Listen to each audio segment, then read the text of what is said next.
Saudara, berikut kami sampaikan update COVID-19 untuk hari ini tanggal 29 Desember 2020. Ya, untuk hari ini 29 Desember 2020 terkonfirmasi untuk hari ini bertambah pasien positif yaitu sebanyak 9 orang sehingga akumulatif total menjadi 8.736 orang.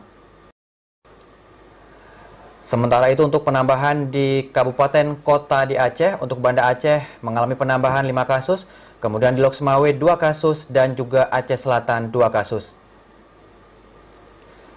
Sementara itu pasien dalam perawatan berkurang 25 pasien, sehingga saat ini akumulatif menjadi 861 pasien.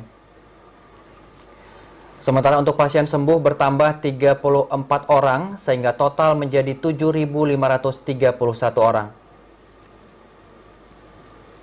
Dan untuk hari ini, pertanggal 29 Desember 2020, tidak terdapat meninggal dunia, sehingga total masih sama dengan sebelumnya, yaitu 344.